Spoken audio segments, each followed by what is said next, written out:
Hey y'all, it is a rainy day here in Alabama. Sure enough is. Oh my gosh, where's my away?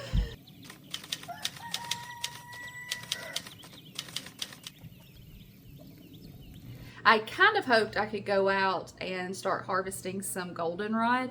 I've noticed it start to bloom in some places, and maybe we'll be able to do that sometime in the next few days. But it started raining last night. It rained all through the night. It has rained all morning, and so that's gonna wait. The goldenrod will wait, but I'm gonna use the opportunity to spend some time here inside and can elderberry syrup with you. Some of you may have seen the video from a few weeks ago where we harvested the elderberry. We have some plants that are just here pretty much in our backyard, and we harvested those elderberries and put them in the freezer. Elderberry actually grows plentiful here where we live, just out in the wild, and now that I know what I'm looking for, I see it everywhere. But back before I guess when I was just first starting to get into elderberry and understanding elderberry and the benefits of elderberry, what I would do is buy it dried off of Amazon. So you absolutely can do that, and I'll put a link down in the description box to the dried elderberries that I used to use. And you can do this recipe today. I'm going to be using my fresh frozen elderberries, but you can use dried elderberries. All you do is change the measurement, and I'll tell you how to do that. So you can do this same recipe with those dried elderberries. I'm also making this in a big batch today so that I can can it. I'm going to water bath can it and put it in the pantry, which is so convenient because then when we need it, if somebody's starting to get sick, I don't have to make it. I can just go to the pantry and grab it out. But I do have a video where I made a single batch, and I would just make it one jar at a time then and put it in the refrigerator. And so I will link that video in case you want to see it. But I have found that going ahead, making a big batch, canning it, and putting it in the pantry works really well for our family.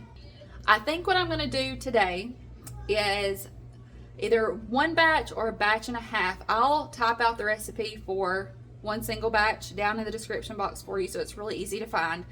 I'll either do one batch or a batch and a half once I start getting my berries out and seeing exactly how many I have, because I want to save enough to also do a mixed berry jelly and include elderberry in it.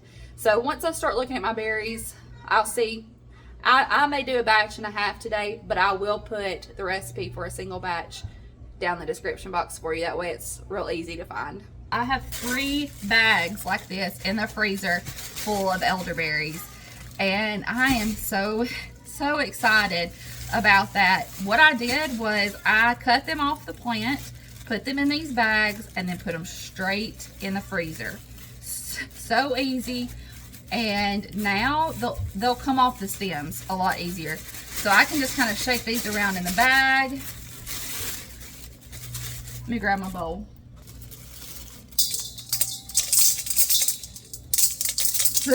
See, they're so easy to get off the stems once they're frozen. So that's what I'm going to do. I'm going to go through. I need 4 cups of fresh berries for this one batch of syrup. I may try to do 6 cups. We'll see what I got, so I can do a batch and a half like I mentioned. But I'm just going to go through and get these berries off the stems. So why elderberry? Why would you want to make this elderberry syrup? Why would you want to consume elderberry? First off, I think I should mention that you don't want to consume it raw. It could definitely make you sick to your stomach. But once you heat it, you cook it, that goes away. And elderberry is full of so many wonderful, wonderful benefits. It's probably best known for its immune system support, and it has gained popularity over the last few years for being a good immune booster. It can aid in preventing sickness, but if you do get sick, it's also really good at shortening the length of time that you're sick and also lessening the symptoms.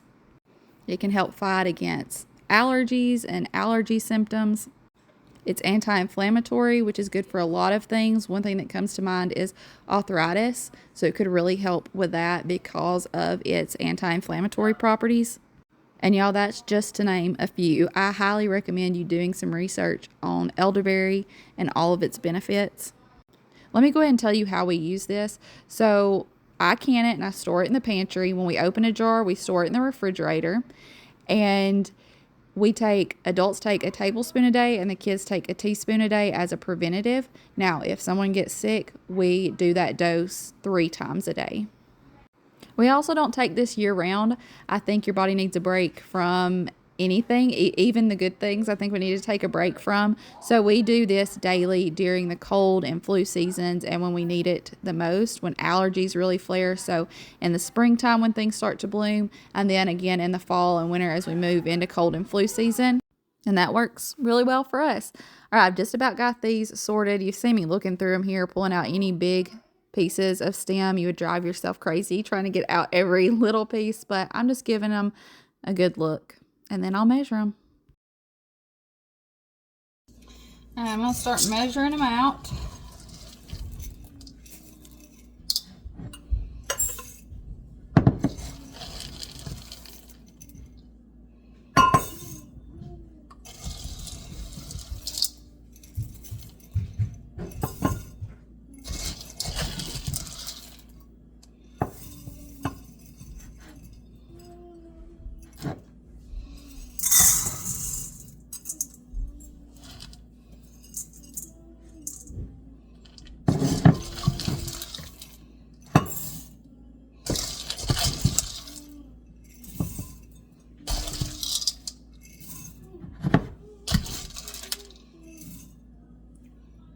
Probably have enough to go ahead and do a full double batch.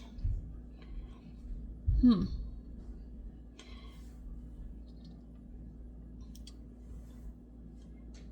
don't know if I have enough sugar for that or not.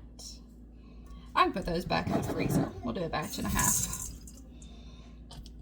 Put those in the freezer and pull them back out next time.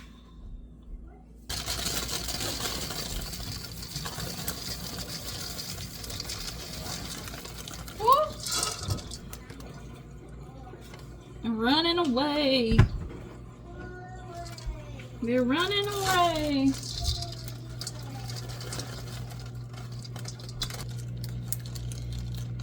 These that I measured out, I'm going to take over to the sink, give them a good rinse, and then put them in my pan on the stove top.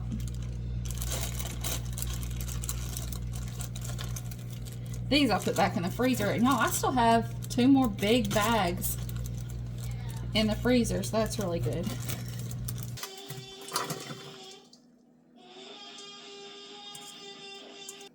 I gave these just a gentle rinse. You don't want to start to smash them and make a lot of the juice come out. We want that in our syrup. So just a gentle rinse. And then for a single batch, it's 8 cups of water. I'm doing a batch and a half, so I need to put 12 in here.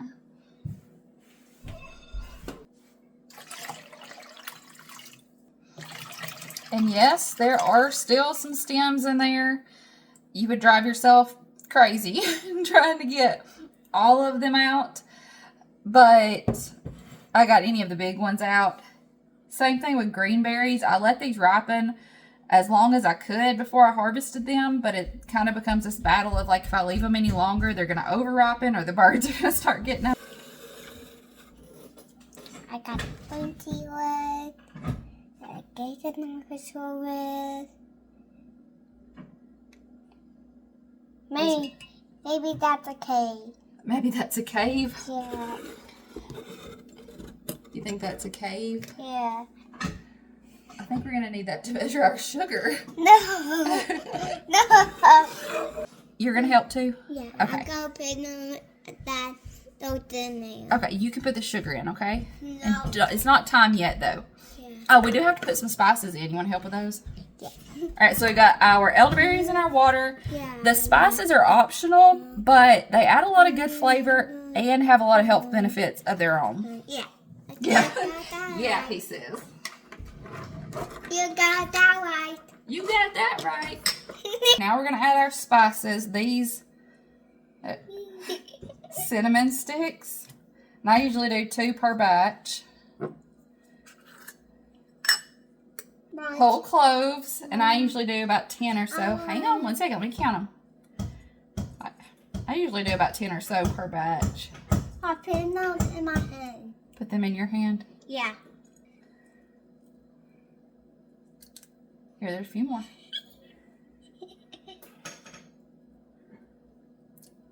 You could do fresh ginger. I have ground ginger, so we're going to use that. Hold your hand out. Actually, let me grab them. I usually measure with my hand, but since you want to help, we'll measure with a measuring spoon. Hang on. 1 teaspoon. And then let's do another half a teaspoon. Good job. You got that right. It's about a teaspoon of dried ginger per batch. When we go do this, Mom? We're going to stir it. And we're going to turn the heat on, and we're going to let this cook for about 30 or 45 minutes. I want to do this like that. Be easy. Okay, hang on. Good morning. I did very too. After this cooks for about, I'm going to bring it to a boil, reduce it to a simmer, and let it simmer for about 30 or 45 minutes. And then we'll strain it, and we'll add in our last ingredients.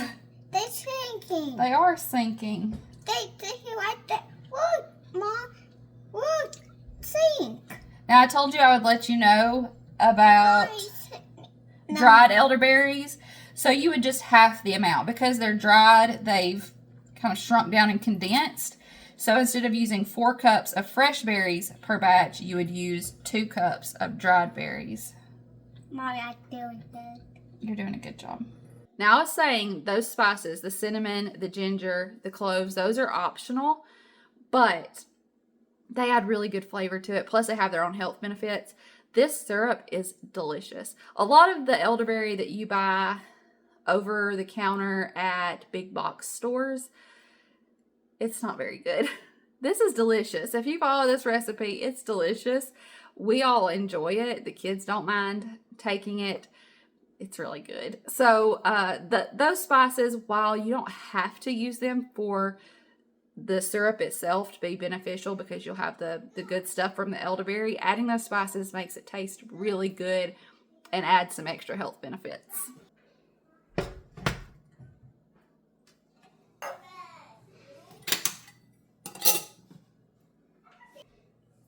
While my elderberry is over there cooking, I'm going to start warming up my water bath canner, putting my jars in here so that they'll be warm.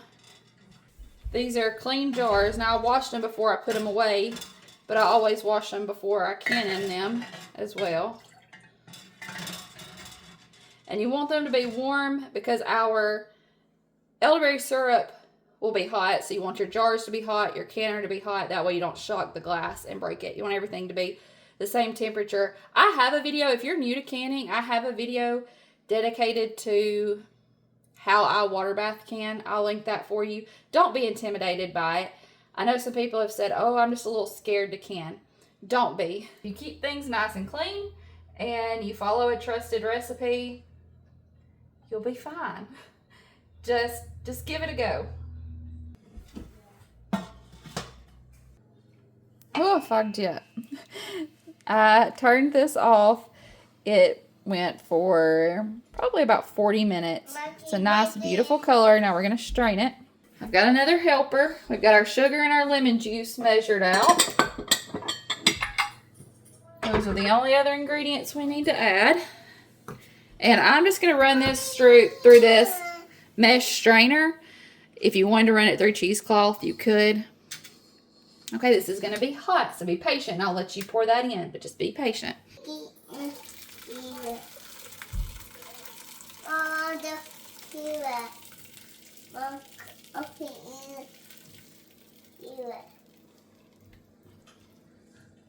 Monkey in there. Monkey in there.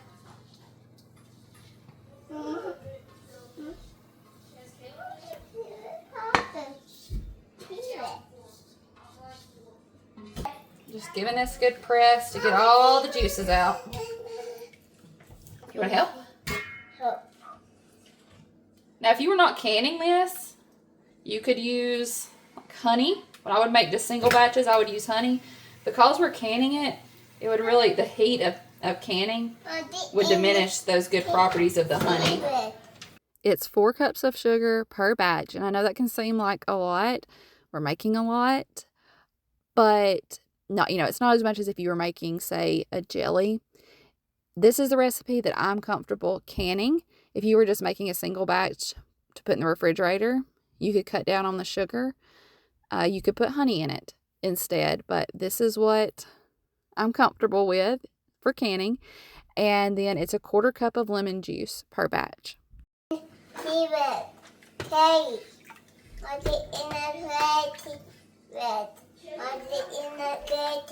Okay. Put this back on the heat just low enough to make sure that the sugar was all dissolved. I'm gonna start putting it in our jars. Cannot find my canning funnel. I think when it got washed, it got put away, and somebody didn't put it where I normally put it. So I'll have to find it. So I'm just having to make do with this one for now. It'll be okay. It's okay.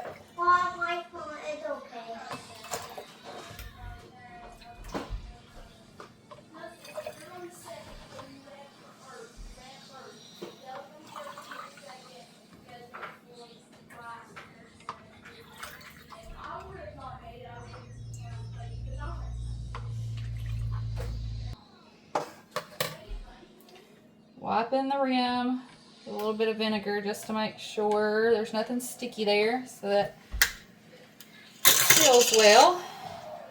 Using my 4 jars flats, because if you know, you know. They're the best. And I do have a discount code and affiliate link. I'll put it down in the description box for you. If you can, and you've not tried 4 jars products, definitely try them. And if you have, then you're probably hooked on them too. They're the best.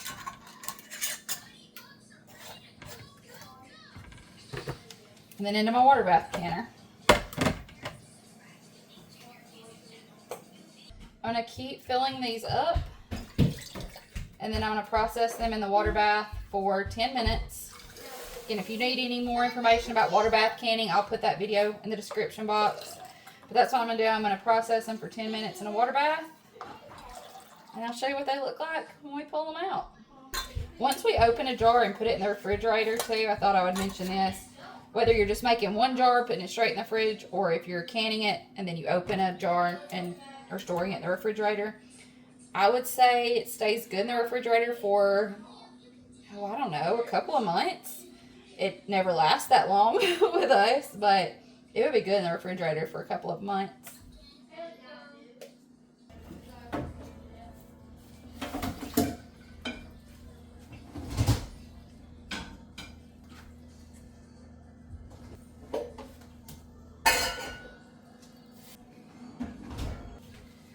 Now, I told you about how we take this like a spoonful daily, but you could also put this in tea, in smoothies. You could put a little bit in a smoothie, you could put a little bit over ice cream. It can be used for a digestive aid. So if you had a whole lot of it, you might get an upset stomach, but I don't, it would take a pretty good bit. A few tablespoons a day is not going to do that. So you could definitely put a little bit in a smoothie, put a little bit on ice cream, put a little bit in some tea or even coffee. It's good. Let me know, do y'all take elderberry? If so, do you make your own? Do you buy it from somewhere? I would like to know. I love making our own. It's pretty simple. It tastes really good. We reap the benefits of it. We love elderberry around here. I'd like to hear, do you like elderberry? All right, I'm going to go ahead and close this one out. Thank you for hanging out with me in the kitchen a little while today. The sun is starting to come out. It's still really wet outside, but I can see the sun trying to come out for a little while. I love you. I appreciate you, and I'll see you in the next one. Bye, y'all. You want to say bye, y'all?